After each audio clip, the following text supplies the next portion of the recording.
Yeah, I thought this was just really, really well done. Like, I'm surprised that a movie like this wouldn't get respected by the Academy, but hey, that's just horror movies.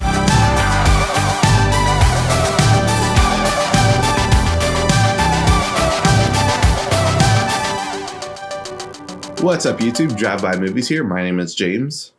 My name's Blaze. And never have I ever seen the 2001 horror thriller, The Others.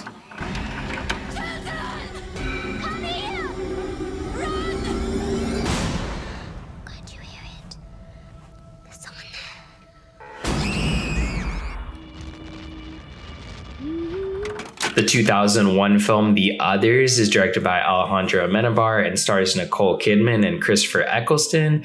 It is about a woman who lives in her darkened old family house with her 2 photosensitive children and becomes convinced that the home is haunted. So this was a film that I knew the title. I knew a lot of people had talked about just, have you seen The Others? This is one of the scariest movies I've seen. Like, people I knew that weren't even into horror knew this movie. But for some reason, I had never got around to it. I know you had never got around to it, James, but we're not here to talk about my experience. Why did you stumble upon The Others, and why did you ward off from it for so long? So I always associated this movie as like an Academy Award winning movie. I thought it was at the Oscars, but I guess it wasn't. It was at the Golden Globes and stuff. So, I mean, kudos for that movie. That's still very rare for horror films and stuff. And I can kind of see why, because there's some great performances. It's very different for horror films. It's a little bit more upscale, especially for back then and stuff. Like if back in the early like 2000s, like we're getting like movies like Jason X and the Final Destination movies. And then when something like this comes out, of course it stands out in comparison. But I was always too scared to watch it as a kid. I remember my parents renting it and they said I could watch it because it was PG-13, but I was so creeped out by like all the trailer and commercial footage of like you must be mad, I am your daughter. That image always freaked the hell out of me as a kid and stuff. And I remember like coming out towards the end of the movie and I kind of saw what happened at the end. So I already went in knowing somehow like some of the twists and spoilers towards the end of the movie and stuff, but like it's still a movie I still wanted to visit and stuff, just because I love the idea of these old era horror films and stuff, but I haven't liked any in the past decade and stuff. Like the ones that come to mind are like Winchester or the movie with Daniel Radcliffe. I think it was The Woman in Black. The Woman in Black. That's the one. Like, I like the idea of these movies and stuff, but like a lot of them haven't worked in quite some time and stuff. And for the most part, this one did work and stuff. There's a lot of things that I'd like to that I would have liked to have seen like do a little bit better. Like I think the cinematography could have been a lot more impressive and stuff, and also some of the scares could have been a little bit more like had some build up to it and stuff. But overall, it's still a solid movie, though, I'd say. I don't know. I felt like the cinematography was one of the shining lights of this movie. I really enjoyed this movie. I'll just preface, my statement with that. But I do think the cinematography compared to movies now, like, because I couldn't watch this movie through a lens that wasn't thinking about the modern horror movie. This is 2001. This is 19 years ago. And we just watched Conjuring, The Devil Made Me Do It. And it just made me think of like, I feel like the original The Conjuring is kind of on the level, like almost on the level of this movie. This movie, I think, is a much better haunted house movie because it just has this insane twist that at the time was basically a ripoff of Sixth Sense. In a way, I don't know like how inspired it was by The Sixth Sense, but like out of context of like, sitting those films side by side, I think the twist really does stack up. I haven't watched this film a second time. I'm sure that it would, provide a lot of different, a much different experience the second time around. But I did feel like this film really did stack up there. I do really enjoy the original Conjuring movie. I think we had talked about it, and I thought that film is really well done. But if I stack this film up against The Conjuring, The Devil Made Me Do It, or Conjuring 2, I don't even remember what the preface was or subtext in that film, but it was just Conjuring 2. I think it was just Conjuring 2, yeah.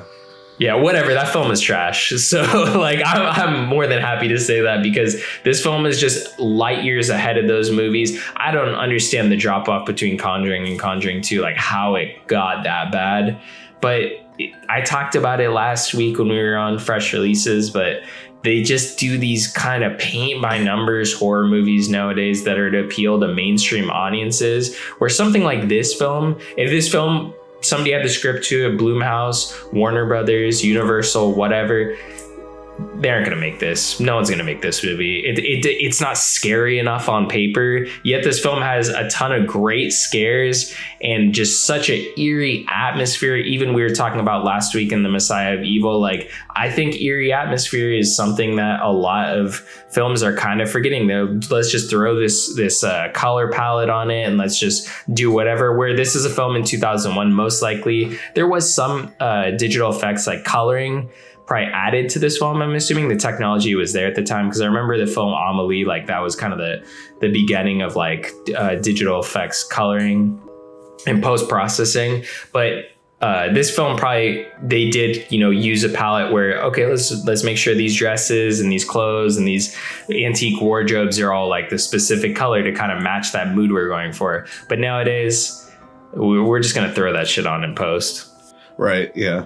That was one thing I did want to like praise also, was the use of lighting within this movie, because even, I'm sure that they added some texture in post, but the use of like, well, of course, like that's one of the main plot points of them having to use curtains throughout the movie and stuff, but I thought they like the way they shot some of the dark sequences did add some cool eerie atmosphere to the movie, especially with that main scare that I brought up earlier. Like, I'd say that is the creepiest film within the movie by far. No wonder why they showed it within the movie and stuff.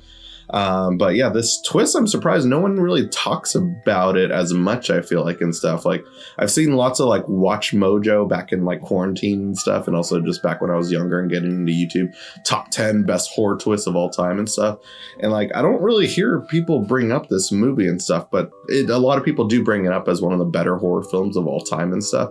I guess I went in thinking it was going to be a lot more of an intense horror film, but really what this movie is just more of an intense like family drama and stuff. And I did appreciate that aspect of it too. But like some of its creepy elements were there and stuff. And I don't know too much about this director. I know he's done a lot of critically appraised films and stuff, but horror doesn't seem like to be like his main genre focus, despite this being like probably his most popular movie. Other than I know he did the original Vanilla Sky movie with Penelope Cruz, and then also went on to direct a movie that was critically acclaimed with Javier Bardem. But like, yeah, like I thought this was a solid movie still. I think that's one of the things that makes this movie so good. I feel like I, as like a film fan, as somebody who really enjoys, I guess cinephile, that's the word that I'm looking for. But anyways, yeah, as a cinephile, I really enjoy when a director directs a movie that's, I guess I wouldn't say out of your comfort zone. I feel like as a filmmaker, as an author, even a director or a writer or anything, you should kind of have your wheelhouse. You should be able to just tell a good story regardless of what genre it's in. I don't think you should be confined to one genre as a filmmaker. I think that's actually would be a very weak director, a director that couldn't, could only direct one exact movie all the time. Like, people would think like, oh, Michael Bay is a horrible director, he only directs Transformers movies. Well, have you seen Pain and Gain? I think he has more to his wheelhouse. Yeah, it's all kind of along the same lines, but they're not all Transformers movies essentially. So I think Pain and Gain is not entirely an action film, but that's just my shitty example. Essentially, I feel like Alejandro Amenabar brought a different eye to the aspect of the ghost or haunted house movie or horror film, if you want to say. I think he was able to bring just like a different knowledge to that. And that's what kind of makes this film so good, was just having a different eye, a different lens to experience a story that we've already experienced before. I mean, yeah, this film has a crazy twist that you're not going to expect unless you just recently saw The Sixth Sense. But other than that, I think this is just an absolutely fantastic ghost film. Yeah, I think a good example to go with what you're saying, I guess, would be like the recent Suspiria remake, where it definitely was like a different eye, not a horror director, like a guy with horror background whatsoever and stuff, but brought out like all these images of haunting, like visuals and stuff that kind of stick with you after that movie. And I guess that's what also kind of just like made me steer away from this movie, just because like, while I wasn't as scared as I wanted to be, like I definitely, though, like those images stuck with me for all these years and stuff. And even I remember the scene that like spoofs it in Scary Movie. I forget which Scary Movie spoofs that scene, but I think like it leads to like Charlie Sheen beating the crap out of the old woman or something like that. I don't know exactly how it goes, but I remember they spoofed that scene and stuff. But even that image was like pretty unsettling too. So like the fact that it is like a scene that's like kind of engraved in a lot of people's heads, like I give that kudos and stuff, because this director, like even though he wasn't trying to do a jump scare on me and stuff, he knew how to freak people out by just making them feel uncomfortable by seeing bizarre imagery and stuff. And like one of the fun facts I really liked about it was the way how I was talking about like the use of shadows and the curtains. Like a lot of scenes were shot with only the lighting were candles and stuff. Like that's insane. And like, yeah, a lot of people take candles for granted. I feel like they do light up a lot more than you expect. I've experienced it whenever I've had power outages. It's like, oh damn, one candle really lights this place up and stuff. But the fact that like they did that for a film too, like that is super cool, and wish like we'd see that still more modern and in today's cinema. Especially because right now the technology to actually shoot on candlelight is entirely there. Back when this film was made, that technology wasn't entirely there. I mean, this is shot on film, it's not shot on digital, but nowadays digital sensors have enough great access to low light capturing to where, you know, you could shoot with just a candle and make it look like daylight almost. So the technology is totally there right now. Back then, you're only shooting on film. The technology was there enough to make this movie look absolutely beautiful. But if you were to use the technology from nowadays, like you could probably do it maybe even better. I don't know. I think this film's pretty much done the best that it can be. It wouldn't have been shot on film if it was made now. So I think they did a great job. And it's actually a really cool fun fact that a lot of it was shot with candles or very low light conditions, because you have these children that have this photo sensitive kind of element, or do they? Good point. Yeah. So like, I mean, I'd say this movie is considered a classic for the most part, but not classic enough to where they're not afraid of remaking it and stuff. Like, have you looked into that? Like, I saw that Universal wants to remake this movie. They do have the distribution rights with some other production company that bought the rights to this movie, but I assume they were cheap because this was originally a Weinstein movie and stuff. Like, I just assume all those properties are like super cheap to buy right now and stuff. So he's got legal fees to pay, though, I think. That's true, yeah. But the fact that, like, I saw that they want to go with a modern setting, like, which I could see would work and stuff, but I'm just like, also just like, why, though? Also, yeah. Because the well never runs dry for remakes, James. That's why.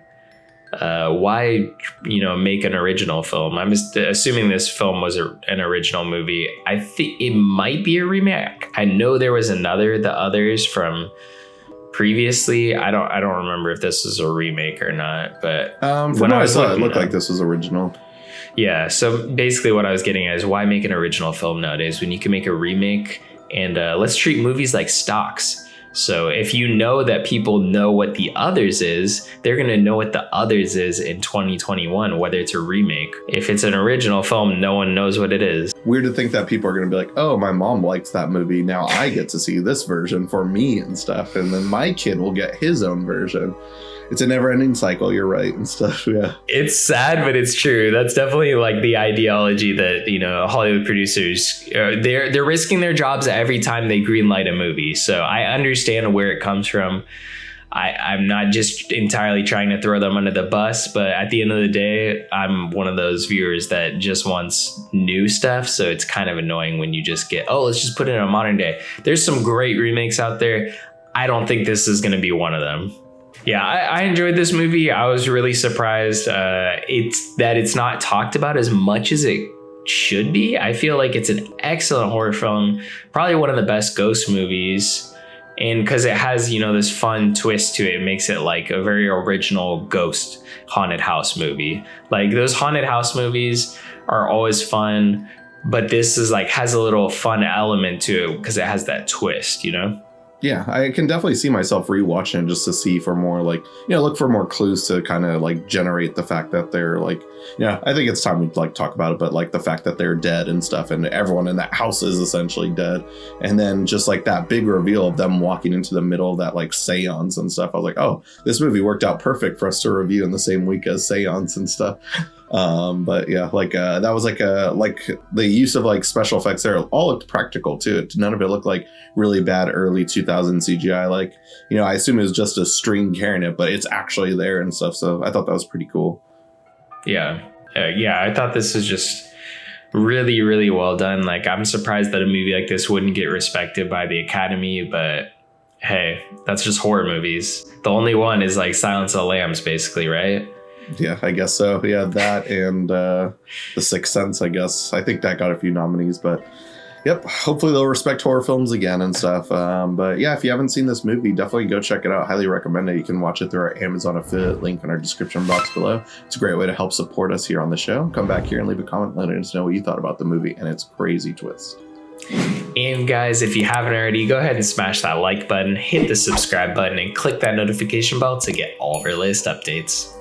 And if you can't get enough of us here on YouTube, we are also on plenty of social media platforms that if you want to check us out, we're on Instagram, Twitter, and TikTok. Be sure to check us out there. Anyways, guys, that's going to conclude this week's episode. Tune in next week for a brand new video.